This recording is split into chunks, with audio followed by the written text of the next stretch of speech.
എന്നേരം മൗലവി ഇതിനെപ്പറ്റി പള്ളിയിൽ നിന്ന് ഒരു പ്രഭാഷണം നടത്തിയൊരു വെള്ളിയാഴ്ചയിട്ട് നാട്ടിലിങ്ങനെ ഒരു ആപത്ത് വന്നിട്ട് നിങ്ങളാരും തിരിഞ്ഞു നോക്കുന്നില്ല, ഇവിടുത്തെ പൈസക്കാർ നോക്കുന്നില്ല, പാവപ്പെട്ടവർ നോക്കുന്നില്ല, എല്ലാവരും മരിച്ചു തീർന്നോട്ടെ എന്നാണ് നിങ്ങൾ വിചാരിക്കുന്നത് എന്ന് പറഞ്ഞിട്ട് അന്ന് വൈകിട്ട് തന്നെ ഒരു റിലീഫ് കമ്മിറ്റി രൂപീകരിച്ച് പിതാവിന്റെ പിന്മുറക്കാരനായി ഏറെക്കാലം ഇതേ സ്ഥാപനത്തിൽ പ്രധാനാധ്യാപകനായി വിരമിച്ച എം സൈനുദ്ദീൻ മാസ്റ്റർക്ക് ശേഷവും കുടുംബത്തിലെ ഒട്ടേറെ അംഗങ്ങൾ അധ്യാപക വൃത്തിയുമായി നാടിന്റെ വിവിധ ഭാഗങ്ങളിൽ പ്രവർത്തിക്കുന്നുണ്ട്. ഒരു വിദ്യാഭ്യാസം എല്ലാവർക്കും വേണമെന്നുള്ള സാധാരണക്കാരനൊരു ചിന്ത വന്നത് പഠിക്കണോ, അത് മനസ്സിലാക്കണം എന്നല്ല.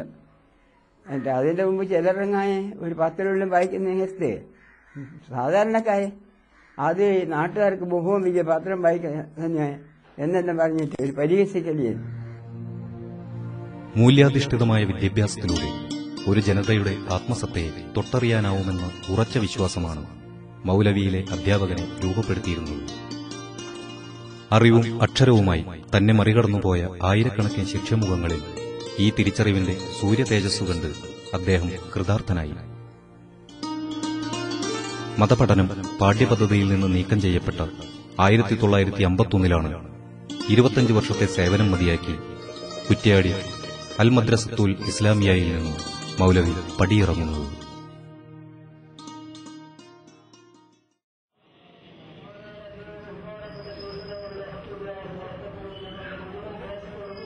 അന്ധവിശ്വാസങ്ങൾക്കും അനാചാരങ്ങൾക്കുമെതിരെ ധർമ്മയുദ്ധം പ്രഖ്യാപിച്ചുകൊണ്ടാണ് അബ്ദുള്ളക്കുട്ടി മൗലവി സാമൂഹ്യ ജീവിതത്തിൽ സജീവമാകുന്നത്. മുസ്ലിം കേരളത്തിൽ സാമുദായിക പരിഷ്കരണത്തിന്റെ ചുവരെഴുത്തുകൾ തെളിഞ്ഞു തുടങ്ങുമ്പോൾ തന്നെ ഒരു ദേശത്തിന്റെ ഭാഗധേയം അദ്ദേഹം സ്വയം ഏറ്റെടുക്കുകയായിരുന്നു.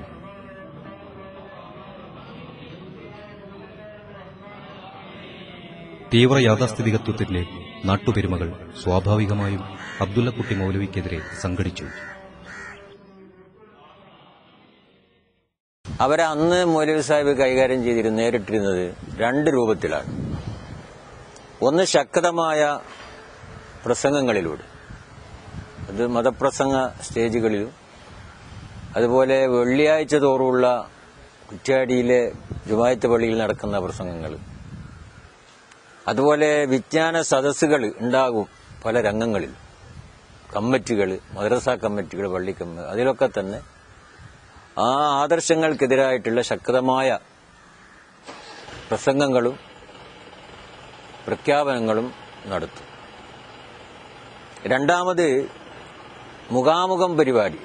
അന്ന് മൗലവി സാഹിബ് കല്യാണ വീടുകളിൽ വെച്ച്, അതുപോലെ മറ്റ് ചില സാമൂഹിക കാര്യങ്ങളൊക്കെ നടക്കുമ്പം അവിടങ്ങളിൽ വെച്ച്, അതുപോലെയുള്ള പെരുന്നാൾ സദസ്സുകളിൽ വെച്ച് ഒക്കെ തന്നെ വ്യക്തിപരമായി മുഖാമുഖത്തിൽ കൂടിയും സംഗതികൾ സംസാരിക്കും.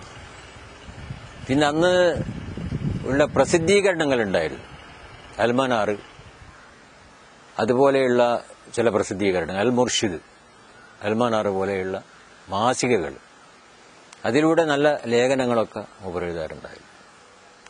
ആ കൂട്ടത്തിൽ ശേഖനൂരിന്റെ ഒരു പ്രസിദ്ധീകരണം ഉണ്ടായിരുന്നു. ശേഖനൂർ ഇവിടെ വന്ന ഒരു സന്ദർഭത്തിൽ അതിൽ പോലും മൂപ്പർ അന്ന് ലേഖനങ്ങൾ എഴുതിയിരുന്നു. ആ മാസികയുടെ പേര് ഞാൻ നിരീക്ഷണം എന്നായിരുന്നു എന്റെ ഓർമ്മ. അതുപോലെ ന്യൂ അൻസാരി, സയ്യിദ് അഹമ്മദ് മൗലവി സാഹിബിന്റെ.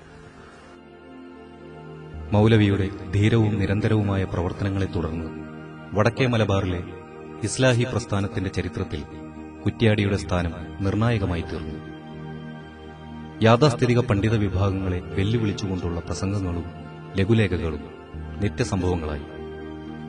1926 ഗുത്തുബ പരിഭാഷയെ സംബന്ധിച്ചു നടന്ന സംവാദം നാട്ടുകാരിൽ വിപ്ലവകരമായ പുതിയൊരു ആശയത്തിന് തുടക്കമിട്ടു.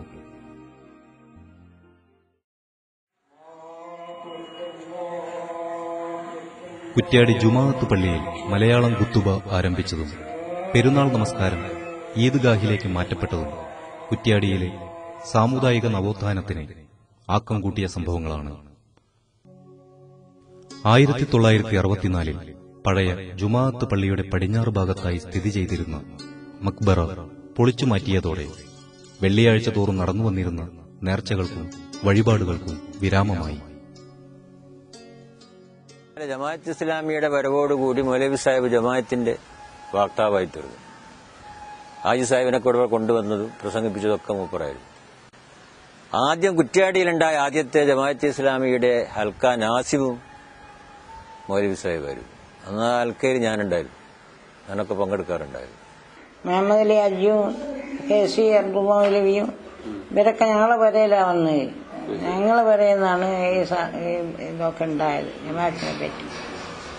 പിന്നെ അന്ന് 6 മൊയ്തു ഹാജി, TK മൊയ്തു ഹാജി, മൊയ്തീൻ മാസ്റ്റർ, മൊയ്തീമദ്ക്ക ഇവരൊക്കെ നമ്മളെ വരയിലാണ്. നേരത്ത് വായും വീശിയിരിക്കലാണ്, ഇരിക്കാൻ സ്ഥലമില്ല. അഭിപ്രായ വ്യത്യാസങ്ങൾ നിലനിൽക്കുമ്പോഴും വിഭിന്നാശയങ്ങളെ ഉൾക്കൊള്ളാനും സമാന ചിന്താഗതിക്കാരുമായി സഹകരിച്ചു പ്രവർത്തിക്കാനും മൗലവി തയ്യാറാണ്. തന്റെ ആദർശത്തിന് വിരുദ്ധമായിട്ടുള്ള പണ്ഡിതന്മാരോടും സാധാരണക്കാരോടും മൗലവി സാഹിബ് വളരെയധികം മാനുഷിക ബന്ധം പുലർത്തിയിരുന്നു. മതപരമായ ഒരു വിധി മൗലവി സാഹിബിനോട് ചോദിച്ചാൽ, ആരെങ്കിലും വന്ന് അന്വേഷിച്ചാൽ അവസാനം മൗലവി സാഹിബ് പറയും, ആ കണ്ടിയനോടൊന്ന് ചോദിച്ചാള. കണ്ടിയൻ എന്ന് പറഞ്ഞാൽ മരുതുവങ്കര കാളി, കണ്ടിയിൽ കുഞ്ഞബ്ദുള്ള മുസ്ലിയാർ. ചിലപ്പം പറയും പാലേരി അഹമ്മദ് മുസ്ലിയാരോടൊന്നും ചോദിച്ചു എന്ന് പറയും. യഥാർത്ഥത്തിൽ ആ 2 മഹാപണ്ഡിതന്മാരും മൗലവി സാഹിബിന്റെ ആദർശത്തിന് വിരുദ്ധമായ ഒരു സ്വഭാവമായിരുന്നല്ലോ. നാടിന്റെ സർവ്വതോന്മുഖമായ വളർച്ചയ്ക്കും വിദ്യാഭ്യാസ പുരോഗതിക്കും പ്രദേശത്തെ സമ്പന്ന വിഭാഗത്തിൽപ്പെട്ട ദീനി സ്നേഹികളുടെ സേവനം മൗലവി പ്രയോജനപ്പെടുത്തിയിരുന്നു. എന്നാൽ തന്റെ അഭിപ്രായങ്ങൾ തുറന്നു പറയുന്നതിനോ നീതികേടുകളെ വിമർശിക്കുന്നതിനോ ഈ ബാന്ധവം ഒരിക്കലും തടസ്സമായിരുന്നില്ല. ഒരു ദിവസം ഒരു വലിയ പണക്കാരൻ ഒരു വെള്ളിയാഴ്ച വലിയൊരു സ്വർണ്ണച്ചെയിൻ കഴുത്തിലിട്ട് ആ ജുമാക്ക് വരികയുണ്ടായി. കുത്തുബ തുടങ്ങുന്നതിന് മുമ്പ് ഇദ്ദേഹം ഇത് കണ്ട് മനസ്സിലാക്കുകയും അദ്ദേഹത്തിന്റെ കുത്തുബയും ഈ പണക്കാരനെ ഈ ചെയിൻ കഴുത്തിലിട്ട് വന്നതിന്റെ പേരിൽ വളരെയധികം ശക്തിയായി വിമർശിക്കുകയും അദ്ദേഹത്തിന്റെ സ്വതന്ത്രമായ ശൈലിയിൽ ചീത്ത പറയുക തന്നെ ചെയ്തുവെന്ന്. അന്ന് മതപരമായിട്ടും രാഷ്ട്രീയമായിട്ടും നല്ല വിവരവും നല്ല പ്രസംഗവും. മൗലവിന്റെ പ്രസംഗം കേട്ടാൽ ആരും പോകില്ലല്ലോ. ചില സമയം വെറുപ്പ് കിട്ടിയാൽ അല്ലാണ്ട് പറയും. അത് പൈസക്കാരൊന്നും സാധുക്കളൊന്നുമില്ല, വിവരമൊന്നും അയാൾക്കില്ല. മുഖം നോക്കാണ്ട് പറയും. മുക്കത്ത മൊയ്തീൻ ഹാജി സാഹിബ് അദ്ദേഹത്തിന്റെ പറമ്പിൽ അവിടെ ഒരു വീട് കെട്ടിക്കൊടുക്കാന്ന് പറഞ്ഞു. അപ്പോൾ ദുരഭിമാനല്ല, അഭിമാനത്തിന്റേത് വാപ്പന്റെ പ്രശ്നം. അത് മാത്രം ആർക്കും വിധേയനായി കഴിഞ്ഞാൽ സത്യം പറയാൻ അത് വൈതരണി സൃഷ്ടിക്കും. അതായത് അദ്ദേഹം മനസ്സിലാക്കിയിട്ട് മൊയ്തീൻ ഹാജി പറഞ്ഞു, നിങ്ങൾ ഇവിടെ താമസിച്ചു. അന്ന് കുടിയാൻ ദിവസമൊന്നുമല്ലോ താമസിക്കുന്ന ഒരു രേഖയും മറ്റൊന്നും ആവശ്യമില്ലാത്തൊരു കാലഘട്ടം. പക്ഷെ വാപ്പ അന്ന് പറഞ്ഞു, ഞാൻ താമസിക്കുന്ന 10 സെന്റാണ്, അതെന്റെ പേരിലായിരിക്കണം, എനിക്ക് അതിന് കാശ് വാങ്ങുകയും ചെയ്യണം, ഔദാര്യം വേണ്ട.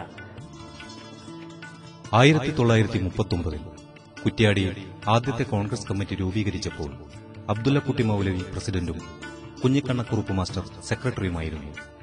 തുടർന്ന് പ്രദേശത്തെ വിവിധ സാമുദായിക പരിഷ്കരണ പ്രസ്ഥാനങ്ങൾക്ക് നേതൃത്വം നൽകിയിരുന്ന മൗലവി 1963 ചങ്ങരോത്ത് പഞ്ചായത്തിൽ മുസ്ലിം ലീഗിനെ പ്രതിനിധീകരിച്ച് സ്ഥാനാർത്ഥിയായി. പഞ്ചായത്തിലെ പ്രഥമ പ്രസിഡന്റായി മൗലവി തെരഞ്ഞെടുക്കപ്പെട്ടു. അദ്ദേഹം പ്രസിഡന്റായി സത്യവാചകം ചൊല്ലുന്നത് തന്നെ കേരളത്തിൽ തന്നെ ഏറ്റവും വലിയൊരു മാതൃക സൃഷ്ടിച്ചുകൊണ്ടാണ്. ചെങ്ങരോത്ത് പഞ്ചായത്തിൽ ഇന്നത്തെ ഏറ്റവും പഴക്കം ചെന്ന കൂനിയോട്ട് അദ്ദേഹവും കുറെ പ്രവർത്തകന്മാരെ സംഘടിപ്പിച്ചുകൊണ്ട് ജനകീയ പങ്കാളിത്തത്തോടുകൂടി ഏറ്റവും ആദ്യമായി ഒരു റോഡിന്റെ പ്രവൃത്തി തുടങ്ങി പൂർത്തീകരിച്ചുകൊണ്ട് തന്റെ കൂടെ ഇതിനുവേണ്ടി ജോലിയെടുത്ത മുഴുവൻ ആളുകളെയും കാൽനടയായി കടിയങ്ങാട്ടേക്ക് എത്തിച്ച് അദ്ദേഹം ഏറ്റവും ആദ്യത്തെ പഞ്ചായത്ത് പ്രസിഡന്റായി സത്യവാചകം ചൊല്ലുന്നു. ജനകീയ ആസൂത്രണ പ്രസ്ഥാനമൊക്കെ സമീപകാലത്താണ് കേരളത്തിൽ വന്നിട്ടുള്ളത്. അതിനേക്കാൾ എത്രയോ വർഷം മുമ്പ് 1964 കാലഘട്ടത്തിൽ തന്നെ ജനകീയ പങ്കാളിത്തത്തോടുകൂടി വികസന പ്രവർത്തനം നടത്താമെന്ന് കാണിച്ചു കൊടുക്കുകയും ഈ ഒരു ആശയം പ്ലാനിംഗ് ബോർഡ് അതുപോലെ തന്നെ ബന്ധപ്പെട്ട ആളുകളുടെ മനസ്സിൽ ഉരുത്തിരിയുന്നതിന് എത്രയോ വർഷം മുമ്പ് തന്നെ ഇത് മനസ്സിൽ കാത്തുസൂക്ഷിക്കുകയും പ്രാവർത്തികമാക്കുകയും ചെയ്ത, വേണ്ടി വന്നാൽ കേരളത്തിൽ തന്നെ ഒരു മാതൃകാ തരത്തിലുള്ള പ്രവർത്തനം നടത്തിയ ഒരു പഞ്ചായത്ത് പ്രസിഡന്റ് കൂടിയായിരുന്നു ജനാബ് അബ്ദുല്ലക്കുട്ടി മൗലവി. പഞ്ചായത്തിന്റെ ഭരണസാരഥി എന്ന നിലയിൽ കക്ഷി രാഷ്ട്രീയത്തിന്റെ പ്രശ്നസങ്കീർണമായ സമവാക്യങ്ങളോട് പൊരുത്തപ്പെട്ടു പോകാൻ ഏറെക്കാലം അദ്ദേഹത്തിന് സാധിച്ചില്ല.